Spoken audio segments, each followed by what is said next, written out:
विद्यार्थी भाई बहनों, धोरण 10 विषय विज्ञान प्रकरण नंबर 12 विद्युत में આપણે છેલ્લે વિદ્યુત સ્થિતિમાન અને વિદ્યુત સ્થિતિમાનના તફાવત અંગે વાત કરી હતી। એમાં વિદ્યુત સ્થિતિમાનનો તફાવત વોલ્ટ બરાબર કરેલું કાર્ય W છેદમાં વિદ્યુત બાર એટલે Q। એટલે આપણે છેલ્લે જે વિદ્યુત સ્થિતિમાનના તફાવતનું સૂત્ર મેળવ્યું V बराबर W छेदमा Q। હવે એના માટે V એટલે વોલ્ટ, વિદ્યુત સ્થિતિમાનનો તફાવત વોલ્ટ બરાબર વોલ્ટાના યાદમાં એ પણ વાત કરી હતી।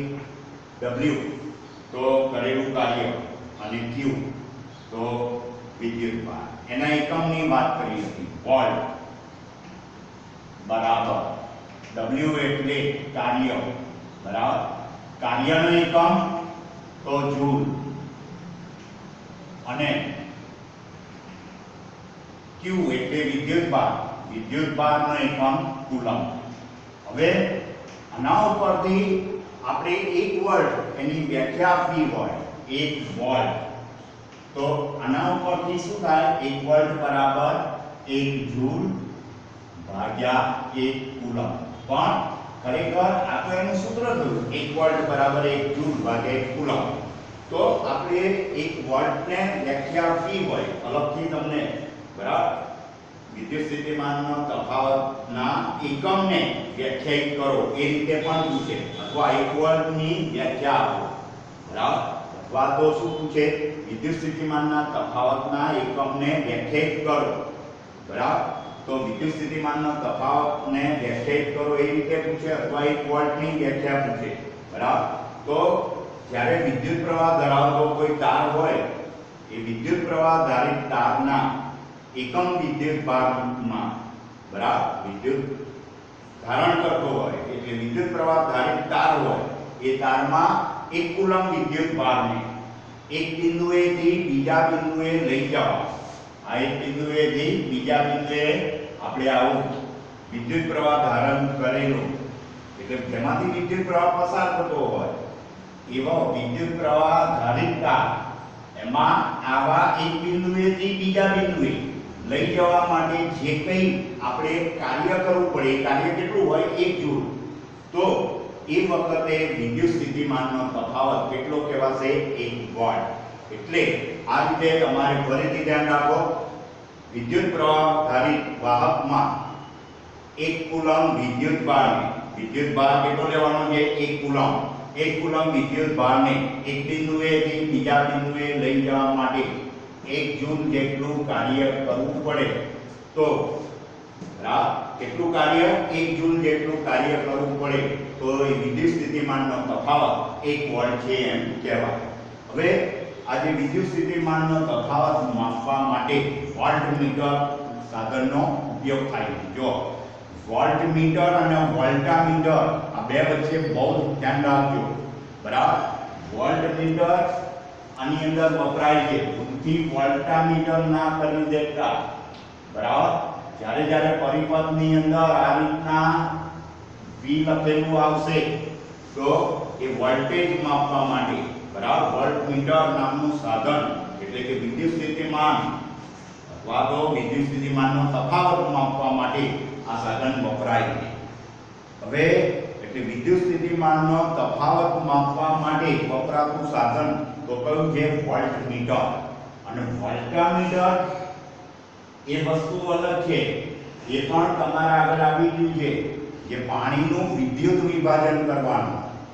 પાણીનું વિદ્યુત વિભાજન કરવા માટે એમાંથી હાઇડ્રોજન અને ઓક્સિજન છૂટા પાડવા માટે જે કંઈ સાધન વપરાય છે એ વોલ્ટામીટર છે બરાબર।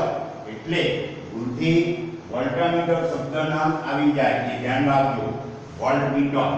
એટલે હવે જે વોલ્ટમીટરથી આપણે વિદ્યુત સ્થિતિમાનનો તફાવત તો માપી શકીએ છીએ, પણ પરિપથની અંદર એટલે કે સર્કિટની અંદર જ્યારે વોલ્ટમીટરનો ઉપયોગ કરેલો હોય એટલે વિદ્યુત સ્થિતિમાનનો તફાવત માપવા વોલ્ટમીટરનો ઉપયોગ કરેલો હોય તો પરિપથમાં એને વિદ્યુત ઘટકની સાથે સમાંતર જોડાણ કરવામાં આવે। એનું જોડાણ કેવું હોય છે? પરિપથમાં સમાંતર જોડાણ। આ પણ યાદ રાખો। એમીટર તો શ્રેણીમાં જોડાણ, વોલ્ટમીટર તો સમાંતરમાં જોડાણ। તો આ પ્રમાણે એક ખાસ ધ્યાન રાખજો।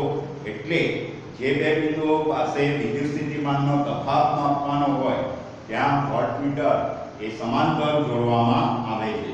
હવે એનાથી આગળ એક દાખલાની ગણતરી આપણે કરીએ, જે વિદ્યુત સ્થિતિમાનનો તફાવત V બરાબર W/Q આ સૂત્ર પરથી। હવે અહીંયા આગળ 12 વોલ્ટનો વિદ્યુત સ્થિતિમાનનો તફાવત એટલે V નું માપ આપ્યું છે 12 વોલ્ટ ધરાવતા બે બિંદુઓ વચ્ચે 2 કુલમ વિદ્યુત ભાર એટલે Q કેટલા આપ્યા છે? 2 કુલમ બરાબર માટે કેટલું કાર્ય કરવું પડે? કાર્ય એટલે વર્ક W એ પ્રશ્નાર્થ છે બરાબર, જે રકમમાં આપી છે એના ઉપરથી। હવે આપણું સૂત્ર જે વિદ્યુત સ્થિતિમાનનો તફાવત V બરાબર શું સૂત્ર થશે? કરેલું કાર્ય W અને વિદ્યુત ભાર Q। હવે V નું માપ આપી દીધું છે 12, W ખબર નથી, હવે Q તો 2 કુલમ। હવે આ બે 12 ની જોડે ગુણાઈ જશે એટલે W બરાબર શું થશે? 12 × 2 એટલે W બરાબર 12 × 24 બરાબર। કાર્ય છે એટલે કાર્યનો એકમ જૂલ। એટલે બે બિંદુઓ વચ્ચે 2 કુલમ વિદ્યુત ભારને લઈ જવા માટે કેટલું કાર્ય કરવું પડશે? કરવું પડતું કાર્ય કેટલું આવ્યું? 24 જૂલ બરાબર। કેટલું કાર્ય આવશે? 24 જૂલ। હવે એનાથી આગળ આપણે વાત કરવાની છે જે પરિપથ આકૃતિ। આમ તો વિદ્યુત પરિપથ વખતે આ આકૃતિ આગળ આવી ગઈ છે, છતાં ફરીથી આ ટોપિકની સાથે આજે આપણે સર્કિટ બરાબર ડાયાગ્રામ પરિપથ આકૃતિની વાત કરવાની છે। એ સર્કિટ ડાયાગ્રામની અંદર બરાબર તો આ જે આકૃતિ છે એમાં આવી રીતે કોઈ એક વિદ્યુત કોષ હોય અથવા તો બેટરી હોય, એ બેટરી બરાબર એની સાથે બલ્બ, વિદ્યુત બલ્બ, એમીટર અને કટ બરાબર, અને એ બધાને વાહક તારની મદદથી બરાબર એટલે તારથી આ બનેલી તો બેટરીને વાહક તારની મદદથી બલ્બ, એમીટર અને કટ સાથે જોડેલું આપણે શું કહ્યું હતું? સતત અને બંધ માર્ગ બરાબર વિદ્યુત પ્રવાહના વહનનો સતત અને બંધ માર્ગ એને વિદ્યુત પરિપથ કહ્યો હતો। એટલે આ પરિપથ હવે પરિપથની આકૃતિ આ રીતે બરાબર એનો ડાયાગ્રામ સર્કિટ ડાયાગ્રામ તરીકે ઓળખીએ। એટલે કે આ બેટરીમાંથી જે વિદ્યુત ભાર ઉત્પન્ન થાય છે એના એ ધન ધ્રુવથી બરાબર આ બેટરીના ધન ધ્રુવથી એ વિદ્યુત પ્રવાહ વહન પામે છે અને બલ્બ, વિદ્યુત બલ્બ અને એમીટરમાંથી પસાર થાય છે। એટલે વિદ્યુત પ્રવાહના વહનની દિશા પણ અહીંયા આ રીતે આ તીરના ચિહ્નથી બતાવેલી છે। હવે આવી રીતે આ ડાયાગ્રામની અંદર જુદા જુદા જે આપણે વિદ્યુત ઘટકો વાપરીએ છીએ અને એ ઘટકોની સંજ્ઞાઓ પણ તમારે યાદ રાખવાની છે। કારણ કે આવા જેવી રીતે અહીંયા આગળ કળ માટે બરાબર એમીટર માટે આ વિદ્યુત બલ્બ, આ બેટરી આવી રીતે તો એવા જુદા જુદા વિદ્યુત ઘટકો પરિપથમાં વપરાય છે અને એ પરિપથમાં જે કંઈ વિદ્યુત ઘટકો વપરાય છે બરાબર એ ઘટકોની સંજ્ઞાઓ પણ તમારે યાદ રાખવાની છે। તો એ સંજ્ઞાઓ વિશે આપણે વાત કરીએ તો પરિપથ આકૃતિમાં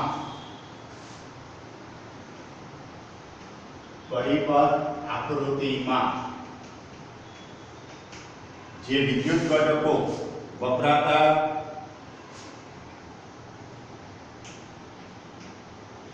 ઘટકોની સંજ્ઞાઓ બરાબર તો આપણે અહીંયા જુદા જુદા ઘટકો લખું છું અને એની સંજ્ઞાઓ। તો આ ડાયાગ્રામ જે હતો એ ડાયાગ્રામની અંદર જે જુદી જુદી સંજ્ઞાઓ વપરાય છે એમાં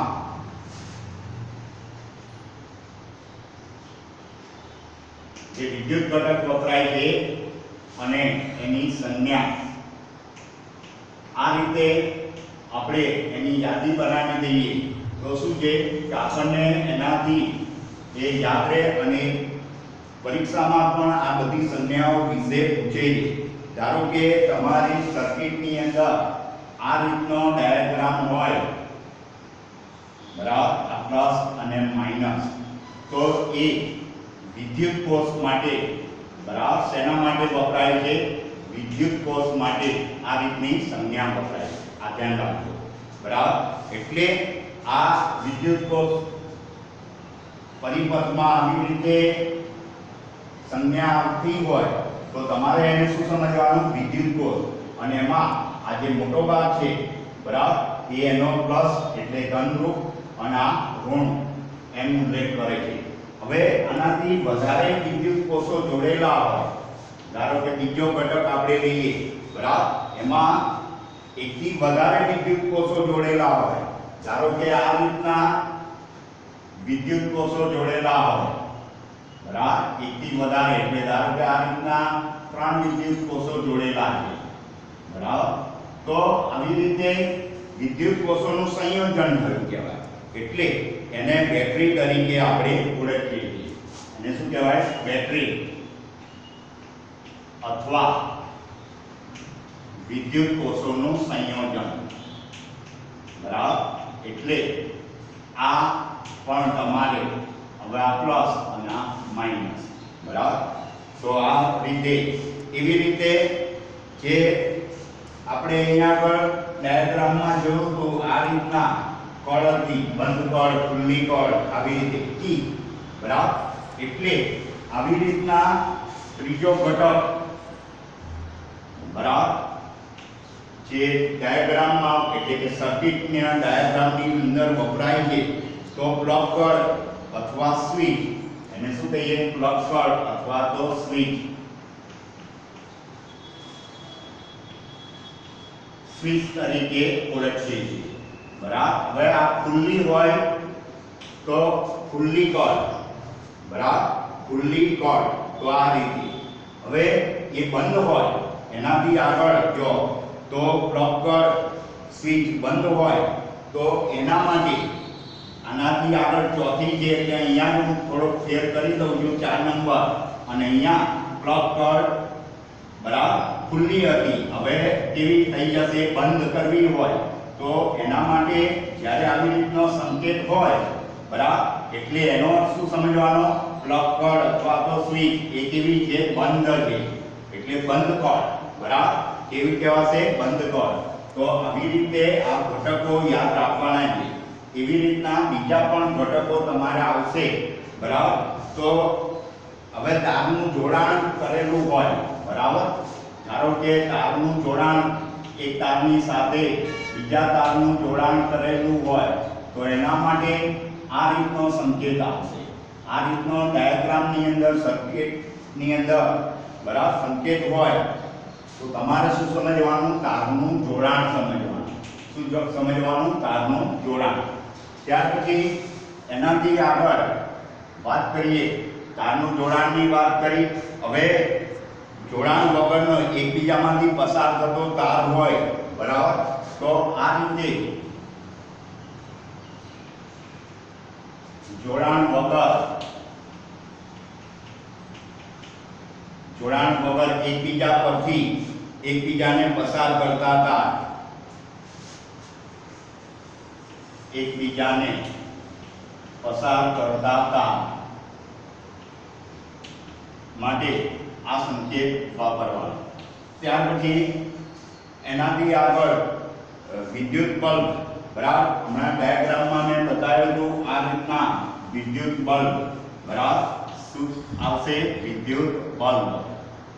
અથવા કોઈ શું કરે? આ રીતના બલ્બની, બરાબર, અથવા સિરીઝ આવું ચિહ્ન બલ્બની આકૃતિ પણ બતાવે, બરાબર, અથવા સિરીઝ જે બલ્બ એવી આકૃતિ, તો એ વિદ્યુત બલ્બ માટે આવો સંજ્ઞા વપરાશે.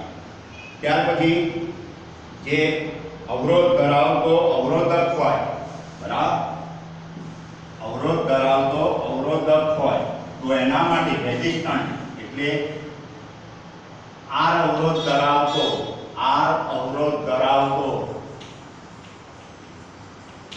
અવરોધક માટે તો આ રીતના સંકેત આવી સંજ્ઞા વપરાયેલી હોય તો એ શેનો ઉલ્લેખ કરે છે? અવરોધકનો. બરાબર. એનાથી આગળ વાત કરીએ ચલિત અવરોધ. બરાબર. કેવો અવરોધ? ચલિત અવરોધ.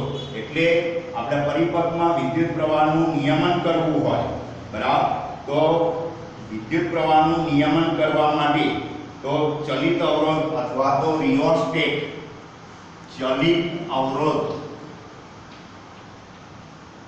અથવા રિયોસ્ટેટ, તો આ રીતનો જે સંકેત કરેલો જે અવરોધ એના જેવો જ છે, પણ એ ખાસ આ રીતના એના ઉપર આ રીતનું તીર મારે લગાડેલું છે અથવા આ રીતનું કોઈ તીર એ કરેલું હોય, બરાબર, તો આ ચલિત અવરોધ અથવા રિયોસ્ટેટ અને એના ખાસ તો વિદ્યુત પ્રવાહને નિયમન કરવા માટે વપરાય તે પણ ધ્યાન રાખો. ત્યાર પછી એમીટર તો આવી રીતના આપણું જે સ્પીડોમીટર હોય છે એની જેમ જ આવી રીતના એમીટરનું જોડાણ કરેલું હશે એ લખેલું, એટલે વિદ્યુત પ્રવાહ માપવા માટે એમીટર વપરાય છે એની વાત તો આ સંજ્ઞા. ત્યાર પછી વોલ્ટમીટર તો એના માટે બરાબર આ રીતના વી લખેલું આવી સંજ્ઞા જોવા મળશે. તો આ પ્રમાણે તમારે પછી પ્લસ માઇનસ બરાબર તો આ સંજ્ઞાઓ તૈયાર કરજો. આ એનું કોષ્ટક બનાવી દેજો પાઠ્યપુસ્તકમાં, જે તમને સરસ એક કોષ્ટક રૂપે આપેલ છે, બહુ મહત્વનું છે, પરીક્ષામાં પણ પૂછે છે, એટલે આ બધી સંજ્ઞાઓ તૈયાર કરજો. Thank you.